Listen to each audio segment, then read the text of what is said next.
क्या आपने कभी नोटिस किया है कि कुछ लोग कम पैसे कमाकर भी काफ़ी शांत और सिक्योर लाइफ जीते हैं, जबकि कुछ लोग लाखों कमाने के बाद भी हर समय स्ट्रेस में रहते हैं।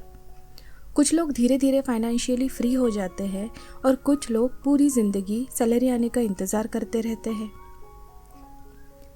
एक इंसान के पास धीरे धीरे सेविंग्स बढ़ती है, इन्वेस्टमेंट्स बढ़ते हैं, कॉन्फिडेंस बढ़ता है और सबसे ज़रूरी पीस ऑफ माइंड बढ़ने लगता है, जबकि दूसरा इंसान अच्छी इनकम होने के बाद भी हमेशा टेंशन में जीता है। ईएमआई की टेंशन, फ्यूचर की टेंशन, कंपैरिजन की टेंशन और लोगों को इम्प्रेस करने की टेंशन। तो आखिर फ़र्क कहाँ है? क्या फ़र्क सिर्फ इनकम का है? नहीं, फ़र्क है माइंडसेट का, बिहेवियर का और पैसों के साथ हमारे रिलेशनशिप का। क्योंकि पैसा सिर्फ मैथ्स का गेम नहीं है, ये इमोशन का गेम है, ये हैबिट्स का गेम है, ये पेशेंस का गेम है और सबसे ज़्यादा ये साइकोलॉजी का गेम है। और यही पावरफुल बात दुनिया की सबसे फेमस फाइनेंस बुक में से एक द साइकोलॉजी ऑफ मनी हमें सिखाती है। ये किताब हमें कॉम्प्लिकेटेड इन्वेस्टमेंट फार्मूलाज नहीं सिखाती, ये हमें सिखाती है कि पैसे को समझना असल में खुद को समझना है। क्योंकि कई बार प्रॉब्लम इनकम की नहीं होती, प्रॉब्लम डिसीजंस की होती है। कई बार लोग कम कमाकर भी वेल्थ बना लेते हैं और कई लोग ज़्यादा कमाकर भी पूरी ज़िंदगी फाइनेंशियली स्टक रह जाते हैं। तो आज की इस वीडियो में हम जानेंगे इस किताब के कुछ ऐसे पावरफुल लेसन्स जो शायद आपकी मनी थिंकिंग हमेशा के लिए बदल दे। और हो सकता है वीडियो ख़त्म होने तक आप पैसे को बिल्कुल अलग नज़र से देखने लगे। नमस्ते दोस्तों, आपका स्वागत है बुक्स यात्रा में, जहां हम किताबों के ऐसे सिंपल, रिलेटेबल और लाइफ चेंजिंग लेसन समझते हैं जो सिर्फ नॉलेज नहीं देते बल्कि सोच बदल देते हैं। तो चलिए शुरू करते हैं द साइकोलॉजी ऑफ मनी के सबसे पावरफुल लेसन्स। Lesson number 1। इस किताब का पहला लेसन बहुत सिंपल है, लेकिन अगर इसे सच में समझ लिया जाए तो आपकी पूरी फाइनेंशियल लाइफ बदल सकती है। और वो लेसन है, money is more about behaviour than intelligence. पैसा इंटेलिजेंस से नहीं, बिहेवियर से बनता है। हम अक्सर सोचते हैं जो लोग अमीर होते हैं वो बहुत इंटेलिजेंट होंगे, बहुत एजुकेटेड होंगे या फाइनेंस में एक्सपर्ट्स होंगे, लेकिन रियलिटी हमेशा ऐसी नहीं होती। दुनिया में हज़ारों ऐसे लोग हैं जो हाईली एजुकेटेड है लेकिन पैसों के मामले में बार बार गलत डिसीजंस लेते हैं। और दूसरी तरफ कई सिंपल लोग हैं जो सिर्फ डिसिप्लिन और पेशेंस की वजह से धीरे धीरे फाइनेंशियली स्ट्रॉन्ग बन जाते हैं।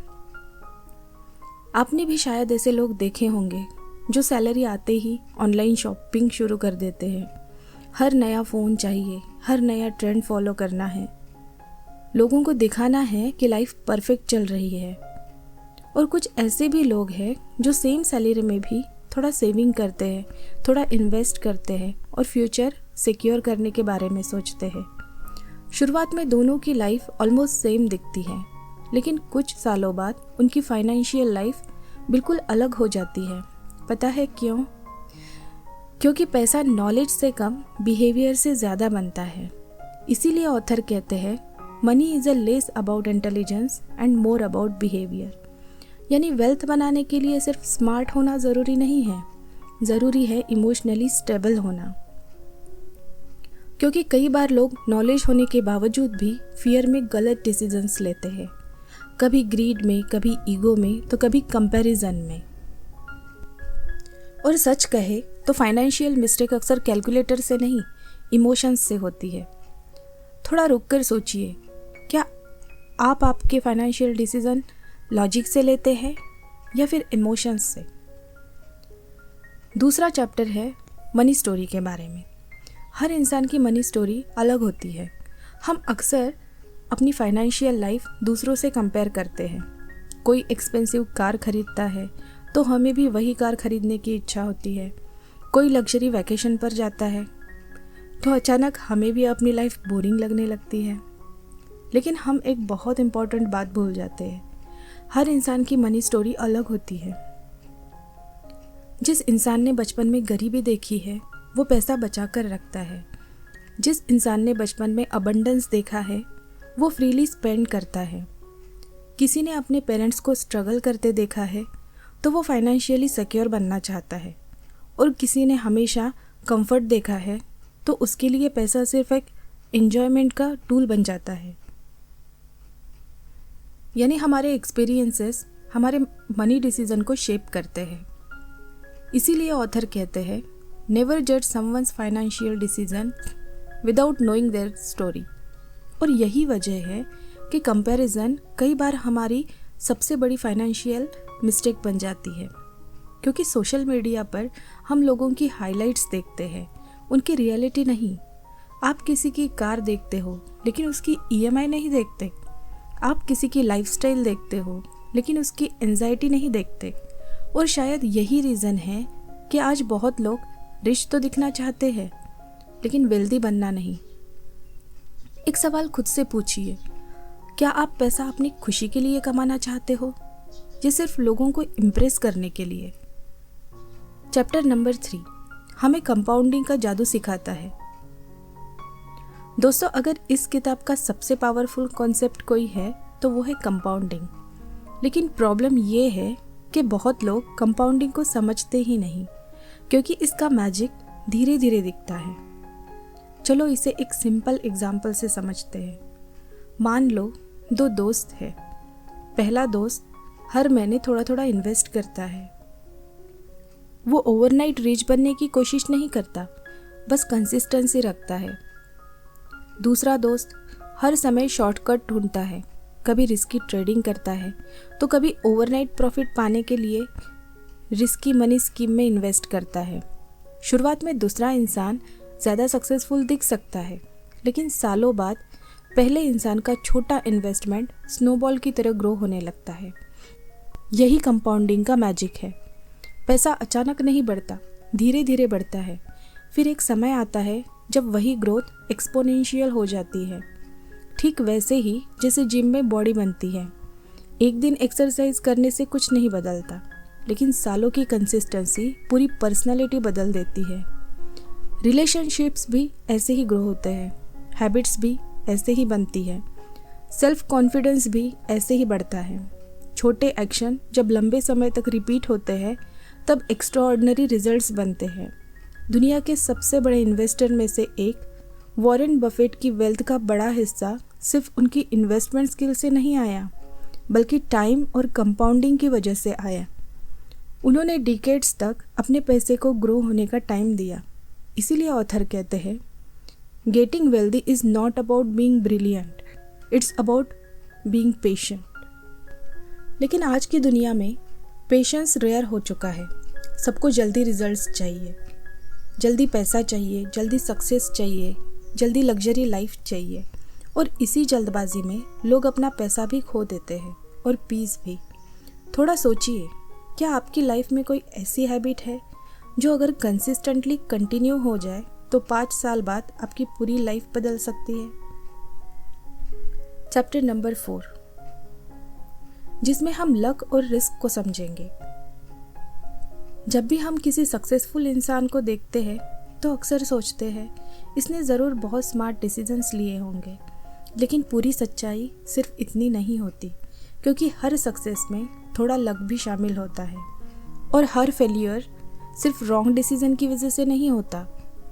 हम सब जानते हैं, कोविड के समय कई छोटे बिजनेसेस बंद हो गए थे, जबकि कई ऑनलाइन बिजनेसेस अचानक तेजी से ग्रो करने लगे।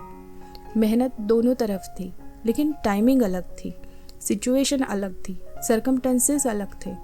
ठीक वैसे ही जैसे 2 स्टूडेंट इक्वली मेहनत करते हैं, लेकिन किसी को सही अपॉर्चुनिटी मिल जाती है और किसी को नहीं मिलती। इसका मतलब ये नहीं कि एक स्टूडेंट जीनियस है और दूसरा यूजलेस। इसीलिए ऑथर कहते हैं, respect both luck and risk. अगर लाइफ में सक्सेस मिले तो एरोगेंट मत बनिए, क्योंकि कहानी में लक का हिस्सा हमेशा दिखाई नहीं देता। और अगर फेलियर मिले तो खुद को कम्प्लीटली वर्थलेस मत समझिए, क्योंकि कभी कभी रिस्क और टाइमिंग भी रिजल्ट्स बदल देते हैं। दोस्तों, लाइफ हमेशा फेयर नहीं होती, लेकिन हम्बल रहना, सीखते रहना और आगे बढ़ते रहना हमेशा हमारे कंट्रोल में होता है। चैप्टर नंबर 5, कहानी यहाँ खत्म नहीं होती। अब जानते हैं पैसे का असली मतलब क्या है। दोस्तों, हम अक्सर सोचते हैं कि पैसे का मतलब है big house, luxury car, expensive lifestyle, लेकिन इस किताब के अनुसार पैसे का असली मतलब है फ्रीडम। फ्रीडम यानी अपनी ज़िंदगी अपने तरीके से जीने की आज़ादी। जो काम हमें पसंद ना हो उसे ना कहने की हिम्मत रखना है आज़ादी। अपने परिवार के साथ क्वालिटी टाइम स्पेंड करना, बिना डर के डिसीजन लेना, हर महीने स्ट्रेस में ना जीना, ये है असली आज़ादी। ऑथर कहते हैं the highest form of a wealth is the ability to wake up every morning and say I can do whatever I want today. और सच कहे तो बहुत लोग पैसे के पीछे भागते भागते अपनी फ्रीडम ही खो देते हैं। हाई सैलरी के बदले हाई स्ट्रेस ले लेते हैं, लग्जरी लाइफस्टाइल के बदले मेंटल पीस खो देते हैं। लेकिन आखिर में हर इंसान सिर्फ एक चीज़ चाहता है, ज़िंदगी में पीस। एक दिन हम सबको समझ आता है कि पैसा तो ज़रूरी है ही, लेकिन उससे भी ज़्यादा ज़रूरी है पीसफुल लाइफ। दोस्तों, अब चैप्टर नंबर 6 में जानते हैं कि रिस्क लेना सही है या गलत। रिस्क लेना गलत नहीं है, लेकिन बिना समझे लेना गलत है।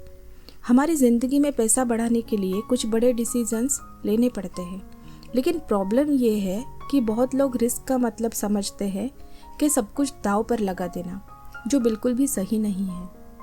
जैसे कोई इंसान एक बिजनेस आइडिया में अपनी सारी सेविंग्स लगा देता है, या दोस्तों को देखकर बिना समझे ट्रेडिंग और क्रिप्टो में पैसे डाल देता है। शुरुआत में ये एक्साइटिंग लग सकता है, लेकिन एक गलत फैसला सालों की मेहनत खत्म कर देता है। स्मार्ट इन्वेस्टर्स जानते हैं सबसे ज़रूरी चीज़ है सर्वाइवल, क्योंकि फाइनेंशियल गेम एक रेस नहीं है, ये एक लॉन्ग जर्नी है। अगर आप लंबे समय तक गेम में टिके रहते हो तो चांसेस बढ़ जाते हैं कि एक दिन आप ज़रूर जीतोगे। लेकिन अगर एक बड़ी गलती की वजह से आप पूरी तरह बाहर हो गए तो कमबैक बहुत मुश्किल हो जाता है। ठीक वैसे ही जैसे ड्राइविंग में स्पीड तो ज़रूरी है, लेकिन ब्रेक्स उससे भी ज़्यादा ज़रूरी होते हैं। इसीलिए पहले अपने पैसे को बचाना सीखो, फिर उसे बढ़ाना। प्रोटेक्ट योर कैपिटल, क्योंकि जो टिकता है वही आखिर में जीतता है। और शायद लाइफ भी ऐसी ही है, हर चीज़ में बैलेंस बहुत ज़रूरी होता है। चैप्टर नंबर 7 में समझते हैं सेविंग्स के बारे में। दोस्तों, हमें सेविंग्स बोरिंग लग सकती है, लेकिन वो पावरफुल होती है। आज हमारी नज़र जहाँ भी जाती है वहाँ कोई ना कोई हमें कुछ नया खरीदने के लिए इंस्पायर कर रहा होता है। प्रीमियम कार, अपग्रेडेड फ़ोन और लग्जरी लाइफस्टाइल। लेकिन असली वेल्थ अक्सर दिखाई नहीं देती। जो पैसा दिखता है वो अक्सर खर्च हो चुका होता है, लेकिन जो पैसा सेव और इन्वेस्ट किया गया है वही फ्यूचर की फ्रीडम बनता है। कई लोग सैलरी आते ही शॉपिंग ऐप्स खोल लेते हैं, लेकिन फाइनेंशियली स्ट्रॉन्ग लोग पहले फ्यूचर सिक्योर करते हैं। इसीलिए ऑथर कहते हैं saving is not about income, it's about discipline. आप कितना कमाते हैं ये उतना इम्पोर्टेंट नहीं है, ज़्यादा इम्पोर्टेंट ये है कि आप कितना बचाते हैं। क्योंकि सेविंग्स सिर्फ पैसे नहीं देती, सेविंग्स कॉन्फिडेंस देती है, सिक्योरिटी देती है और सबसे ज़रूरी ऑप्शंस देती है। जब आपके पास सेविंग होती है तो आप फियर में डिसीजन नहीं लेते, और शायद यही फाइनेंशियल पीस की शुरुआत होती है। इस किताब का सबसे बड़ा लेसन ये है, पैसा जीवन का अंतिम लक्ष्य नहीं है। पैसा सिर्फ एक टूल है जो ज़िंदगी को थोड़ा आसान, थोड़ा सिक्योर और थोड़ा शांत बनाता है। असल फ़र्क पैसे से नहीं, सोच से पड़ता है। क्योंकि कुछ लोग बहुत पैसा कमाकर भी हमेशा डर और तनाव में जीते हैं, और कुछ लोग कम पैसे में भी सेटिस्फैक्शन महसूस करते हैं और पीसफुल लाइफ जीते हैं। अगर आपकी थिंकिंग सही हो जाए ना तो डिसीजंस बेहतर होने लगते हैं। आप कंपैरिजन कम करते हो, इम्पल्सिव खर्च कम करते हो और फ्यूचर के लिए समझदारी से सोचने लगते हो। धीरे धीरे पैसा भी सही डायरेक्शन में जाने लगता है। इसीलिए सिर्फ इनकम बढ़ाने पर नहीं, अपनी माइंडसेट बेहतर बनाने पर काम करो, क्योंकि आखिर में रिच वो नहीं जिसके पास ज़्यादा पैसे हैं, बल्कि वो है जिसकी लाइफ पीसफुल है।